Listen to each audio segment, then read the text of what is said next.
Okay. All right, we're back with segment 3, talking about the prime years of your life from mid-30s to mid-50s, approximately 1964 to 84. So, when you were working, your mother, she looked after the kids, or was my mother and Uncle Nick? Are you sure? Oh, I'm asking. I'm sorry. I didn't know. don't think so. Okay. I don't think I worked at Miracle Mart. Mama took care of the children. You don't. Let's see. When I came back from overseas, I went to live with Nicky at. He came back with us. Well, yeah. So I'm sorry. I'm talking about now. After the divorce, when you came back to Lynchburg. Oh yeah. Okay. Yes. That's. I'm sorry. Yeah, so I did. I went to work. Mama kept the children. Okay, so so she was keeping them, and then do you remember one of the major events after President Kennedy died was the Civil Rights Movement? Remember the Black people protested about being discriminated against and having to sit at the back of the bus and those type of things. What do you remember about that? I remember them being up on a balcony with him, and I remember. Are you talking about when Dr. King was assassinated? I think that's right. Yeah, that's what you're. Martin Luther. Yeah, no, that's I exactly. don't think I remember that. Okay, so. But I know one time you told me that you and your mother had always taught everybody should be equal. Well, we did, absolutely. And so during the 60s, there was a civil rights movement and legislation passed that prohibited discrimination based on gender, based on race, etc. So another major event in the 1960s was the Vietnam War. And do you remember anything that stood out about that? I think J.C. was in that. Okay. I think he was. Is that you're meaning J.C. Weinberger? That's Aunt Edith's husband. Okay, her first husband, I should say. So he was in Vietnam, and. What do you remember about my mother, Brenda, and Uncle Nick's childhood, about them going out or their school or anything like that? I remember them going to school at Oceana. Okay. And would you say they were well-behaved children? Yes, they were. Yeah, they had to be. Right. Well, yeah. And what about after you came back, when in the 60s now, when they were going through middle school and high school? I know there's a period where Uncle Nick went to Maryland and my mother went to Maryland and back and forth, right, to live with your sister. To visit. I let them have a vacation. Okay. Because I knew they would go in places, doing things that I couldn't do at home. Yeah. But they would have, be with the ones that got around, went to the zoo and everything. Yeah. I did everything I could so they could enjoy their lives, And then for a little while there, Uncle Nick, he went to Thomas Stone High School, and I think it was Waldorf. Sisters. In Maryland. Yeah. Yes. And like Johnny, him and Johnny were close. They were close friends. Johnny Stanley, that was Mama our son. Mama was always Brenda, Yeah. It's Brenda. He was I guess he was the Danny. Yeah. The head got beat on, Yeah. Yeah, so. Well, I know Mom did. Mama took up for the girls, Sandra and Brenda. They couldn't do no wrong. Everything got blamed on the boys. Well, they have a different recollection. Nicky got the blame. Nicky got the blame of everything. Yeah, but I think what I can say from what I heard is she taught in both my mother and Sandra phenomenal cooks. They learned, and my mother told me that Big Mama, even after she got blind, she would sit in the kitchen with her and tell her, mix this, put that, Oh everything yeah, absolutely, to do, how to absolutely. do I it. worked. She did. And going back a little bit to that, so when you found out your mother just went blind, what was that like? Breathtaking. Yeah. I couldn't believe it. I'd shut my eye. It worried me.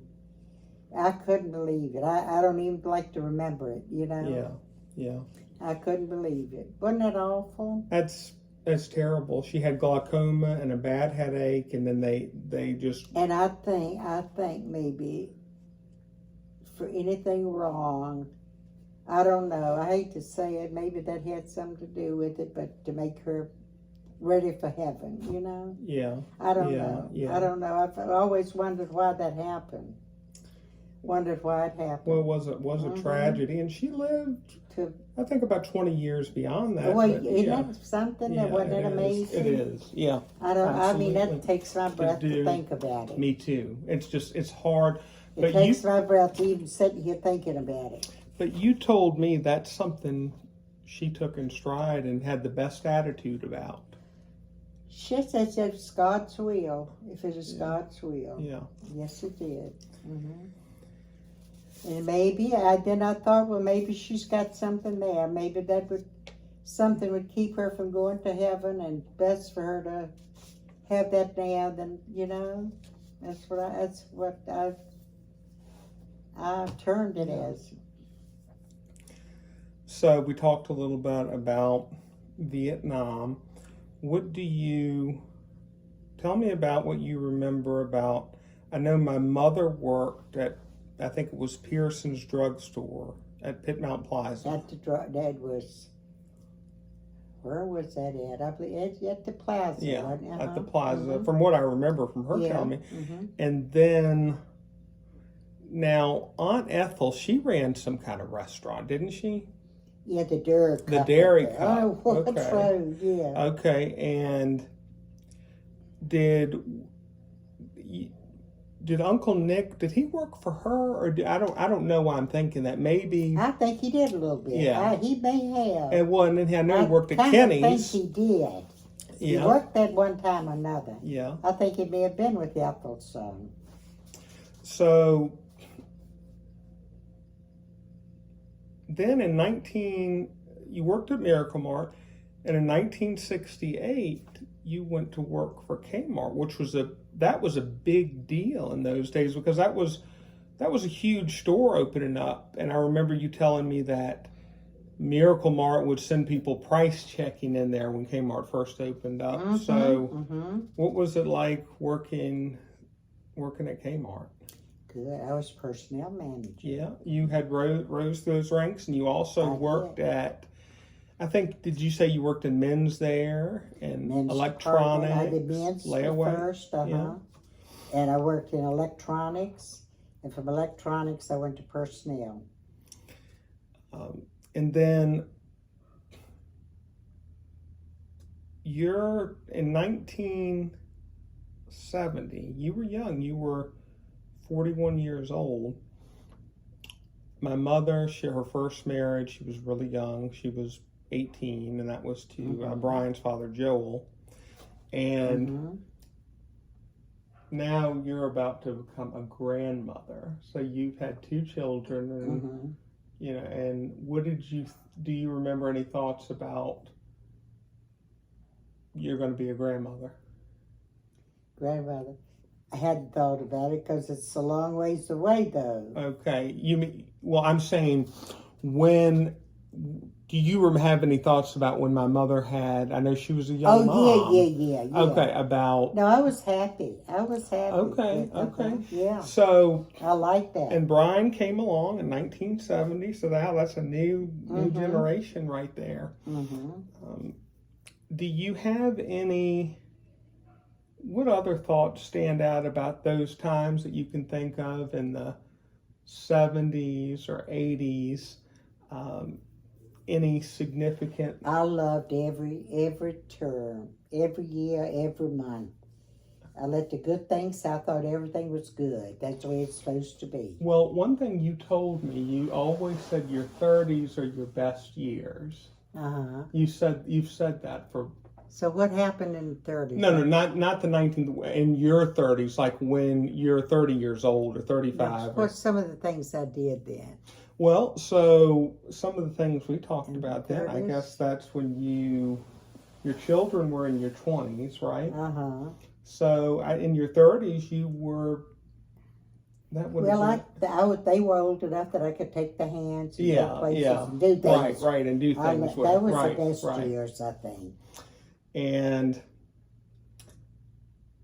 I really felt, important. Do you remember anything in the world, any political things going on? I know President Nixon was the first president to resign in 1974 amid the Watergate scandal. I do, and I remember something about he had a flat tire and he was on his side to road. I heard that story. Yes, that's funny. Never forgot that. He was out. Somebody caught him out on the road changing a tire. Yeah, the president. Well, I'll have to go back and look because I heard that somebody had a flat tire and he had stopped or had them Nixon. to help. Well, okay.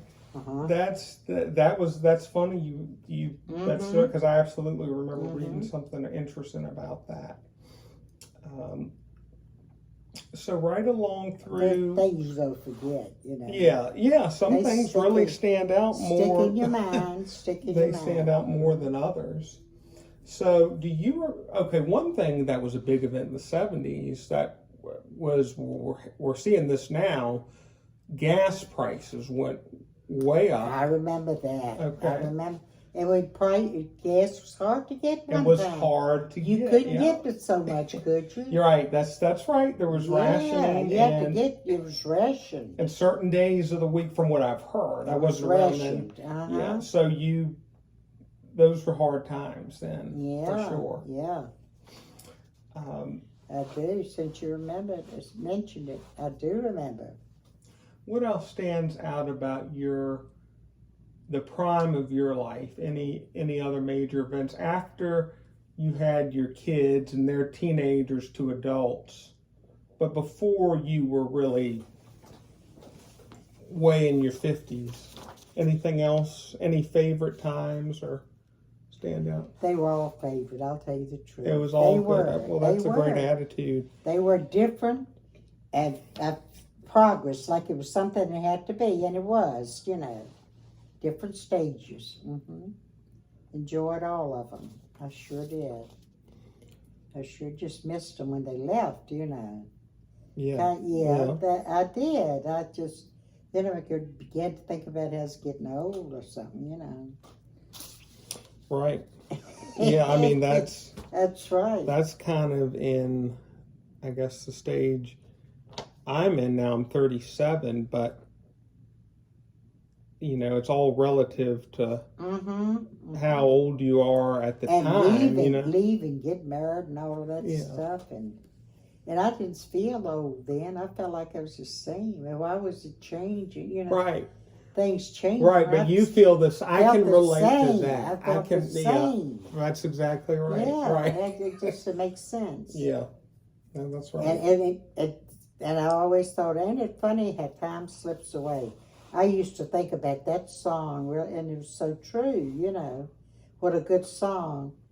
You remember that song? Well, I'm thinking, ain't it funny how time slips away? That's not one I've heard of. I mean, but I'm sure a lot of our audience is going to just hello there. Look back. Something. I wished I had that song, the words to it. Well, there's something else you say a lot, and I wondered about this, so I looked it up. When we get ready to leave or go somewhere, go on a trip, you say, "Have gun, we'll travel," and that's not a nod to violence or anything, but actually. That was a Western show in the 50s. Exactly. So that's so right. funny. Ain't it funny how time slips away. Well, and say hello there. I wish I had those words. Well, we'll look it up. That's a good way. Long time. I think that's a fitting way to round out this segment. About time to get ready to talk about Uh-huh. your senior adulthood, and we'll be back.